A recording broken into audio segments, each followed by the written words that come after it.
Is he here now? Sure. Are we here now with him? Sure. Is all of this just a construct of my perceptions? Sure.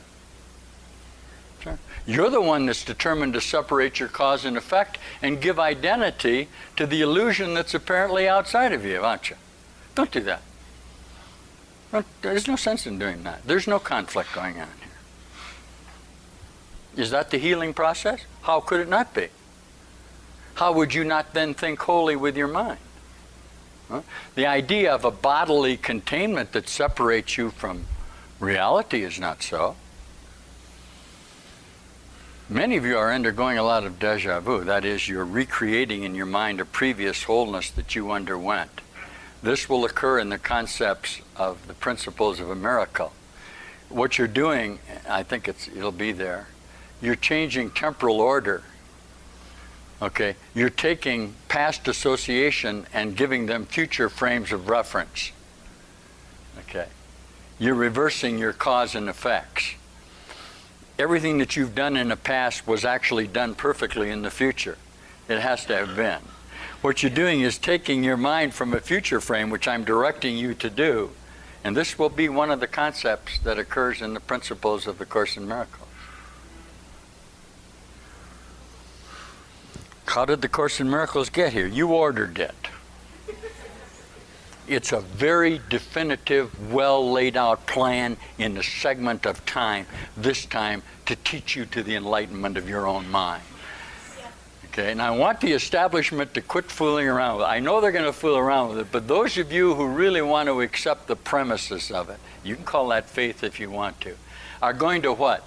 Begin to experience the necessary, okay, realization of your own whole mind in the truth of this.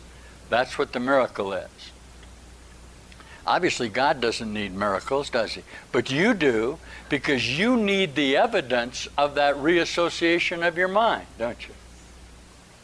If you stop and think about it, how could there be any greater miracle than the whole idea that somehow this thought form could be engendered out of time into a chaotic association of perception and sit here as a statement of reality?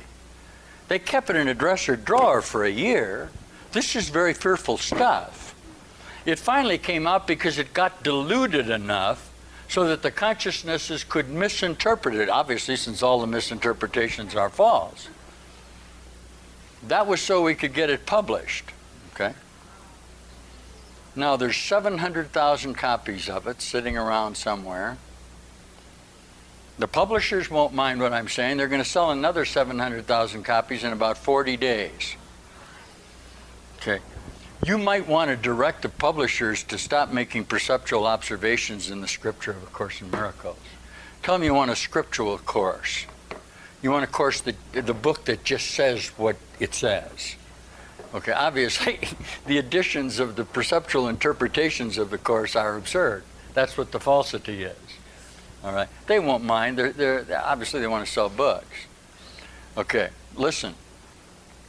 If you can get away with teaching the Course in Miracles as first-person scripture, okay, they'll sell 10 million copies, and did. Why? It's first-person scripture. There's so many, they're dealing with 2,000-year-old scripture translated 3 times, all right, it's clouded and still coming through as a lot of truth, and that's the #1 seller in the world, you know. Can you imagine what happens to the mind that begins to accept this as actually being God speaking to man, as scripture, as a risen man talking personally, first person to you? That's a delightful idea. It's very frightening. We're in, though, right? We got 700,000 copies out. Okay. How many of the associate consciousnesses having to do with the Course in Miracles are going to not deny and attack it? All of them. That's what you've always done, is deny and attack this. That's the condition we just told you of your perceptual mind. It's not open to choice. All choice is the denial and attack on God. All right? Remember, we already know we're dealing with an impossible situation. You immediately took the mechanisms of the Course in Miracles and taught the mechanism rather than what the Course says, automatically. You said, ha-ha, we trapped God, He gave us a choice in this. No, He didn't. He's dealing with the impossible association that you can choose. So now you're building your groups around choice, which is absurd. It's senseless. It just becomes another establishment, doesn't it? Don't do that. What is necessary for me to come to know I'm my God? Undergo this transformation that you're undergoing. Does that have to do only with me in this dream? Yes, it does.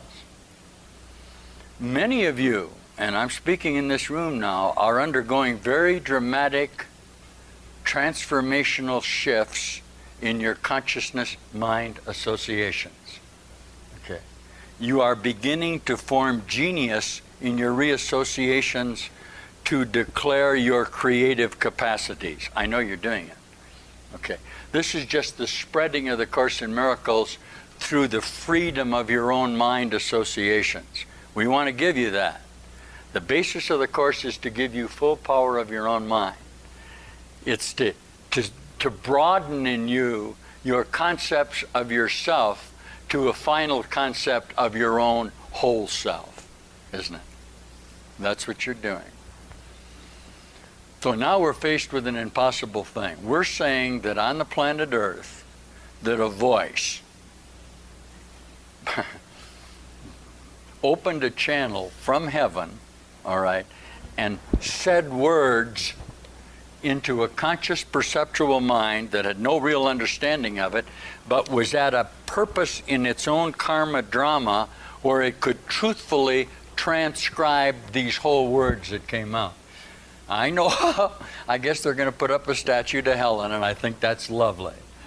But the necessity to identify the perceptual relationships, that is described with the Course in Miracles, is exactly the opposite of what the Course in Miracles teaches. It has nothing to do with personal identity, all right? It's a statement on the very first page and the very first assertion, all right, that the earth, that self-constructed fear, that death does not exist. And there's no sense in going any further with the Course unless you're going to at least fundamentally accept the premise. Why? Then you can begin to teach the Course. You must accept the premise, first, that truth is not here. Since truth is everywhere, this must be nowhere. Okay? Because this is not true. Yet I am caught in my own untruth, and I am faced with the dilemma of escape. All right? I want to be happy, but I can't find happiness here. I feel pain and sickness and death no matter what I do. I lose the things I love. This has prepared your perceptual mind for the admission of the Course in Miracles. Listen to me. To the direct extent you have used up your own memories in regard to how you can solve this problem, you'll listen to this. And to the direct extent you're determined to sit there and pretend that you can solve this problem within this limited association, you will deny this and literally not hear it. Why? Because your perceptual mind, which has defined the problem, immediately must solve the problem in its own mind. The problem cannot be outside of itself. It keeps finding the solution in time. There is no such thing as time, and in that sense, the body really doesn't exist at all. It only thinks within its own cause and effect, declares itself to be real, and stays within the tension of its own perceptual thoughts. Okay? This is the answer. One problem, one solution. You are the problem. You can be the solution. Because no problem cannot be inherently solved within the perceptual association of itself. The sole necessity is that you declare wholly that you are the problem. Okay?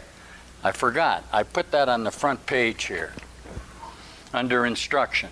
The only thing I need to do for vision, happiness, release from pain, complete escape from sin, to be in heaven. Oh, I am responsible for what I see. I choose the feelings I experience, and I decide upon the goals that I would achieve, and everything that seems to happen to me, I ask for and receive as I have asked. Period. Hey. Now, you guys with new minds get very happy about that. Now, you're going to test the spirit of that when you're attacked by your own thoughts that are sitting out there because you forgot you made them and you're going to defend yourself. That's the teachings of the workbook, isn't it? Stop defending yourself from your own thoughts. That's the practice of forgiveness. But remember this. It's hard to teach this. You guys are really hearing me. Each time you don't defend yourself, the miracle literally occurs. Yes. It has to, because just in that moment, which is all the time there is, you stopped your judgmental proceedings, lifted yourself out of time, and became real. Why? Because reality is all around you. That's what I'm going to read you now. That's exactly what this is going to say in the preface to the Course in Miracles, isn't it? It's going to say that. This is thrilling. This is a... Can you imagine a teacher and a voice says, this is the Course... What? The momentum of this coming into this voice, into this mind, is an incredible idea. It was taped. It could be turned on or off. It was all done. Once it got organized, in the first 4 chapters, there's a little necessity to identify word associations within the vernacular of the perceptual mind. Sometimes there's a few words used in that. But after that, it falls into a real high association of truth, much like the mind that's talking to you now is doing. It will fall into that total reassociation of itself. Listen to me. This is a Course in Miracles. Okay? It is a required course. Literally. It doesn't have to do with a blue and gold book. It has to do with a Course in Miracles. A course from death, apparent death, to life. It's a necessity. It's required that you do it. It's the only thing that is required, isn't it? Only the time you take it is voluntary. Okay? Only the time you take it is voluntary. Why? You're the denier of it. You have established time to deny it, not to acknowledgement. The moment that you've invented time, okay?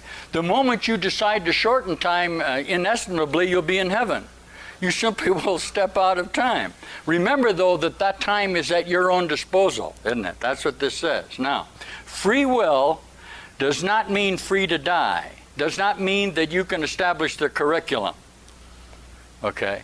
You can't establish the necessity of coming from sickness and death to life, because the curriculum is all of you. This is very difficult for you perceptually to see. You cannot establish the curriculum because it includes all perceptual thought.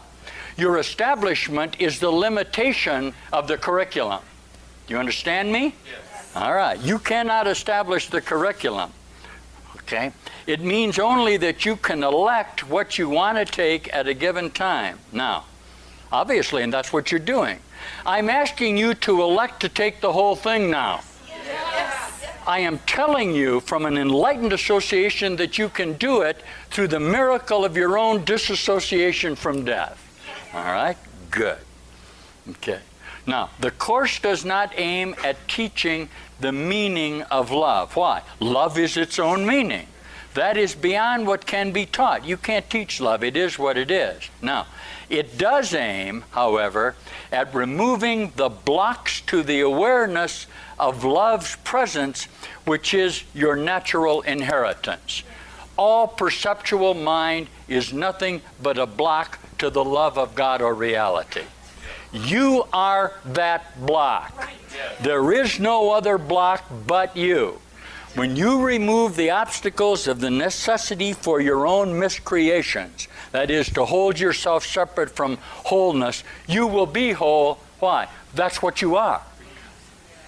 Okay? It's nothing what then? A relinquishment of your own thought, a removal of your own grievance, a letting go and letting God, a surrender to yourself. Wow. Now, the opposite of love, would have to be fear. I'm afraid. I can't love. I'm afraid. You're going to attack me. I'll love you for a minute, but you're going to get me, right? You're afraid of God. But what is all-encompassing can have no opposite. What that says is there's no such thing as fear. How could there be? What would be fearful? Is God fearful? Did he create you perfectly? How can you be fearful? What is it you're afraid of? Can you be afraid of yourself? Doesn't make any sense. Okay, this course can therefore be summed up very simply in this way. Nothing real can be threatened because reality is God in its whole and there's nothing to threaten it. That's what I just said. Okay, got it? Nothing unreal exists. Okay. Nothing unreal exists. Okay? Okay. When you are fearful, you are non-existent. I wrote that in there. Everybody should write that into their course. We decided that would be a nice sentence to give you. Okay. Otherwise, you'll identify yourself as yourself and say, I have fear, or I am fearful. Do you see what you've done? Well, the ego tells me not to be afraid. No, you can't have fear. When you are fearful and you are here, you are fear. Yes. See? I am fear. Each moment I am fear. Not I am having objective fearful thoughts that I'll defend myself from. I'll have other things that I'm not afraid of. No, perceptual mind is what fear is. Yes. Do you see it? How can fear love then if it's an attention of its own identity? It can express the passion of its miscreations, it can call it love, and it can hold it in temple, but it must be disillusioned by its own mind. Okay? Okay. When you are fearful, you are non-existent. Where does the peace of God lie? Here. Herein lies the peace of God. Fear is unreal. The earth is unreal. This cannot be so. If this is so, how could God be peaceful? Nobody will answer me. The nutty minds say, well, he's conflictual. That's all just nonsense. What are we going to have to do with this impossible situation? We're going to have to get you perceptually miracle-minded. Okay? We're going to have to get you to re-identify yourself in a broader range of consciousness identity. We're going to have to get you to undergo the metamorphosis that many of you are experiencing now, aren't they? All right. Why? This is your whole mind construct. Everything around you, what, is changing now as you change your mind, huh? This is all contained in the course.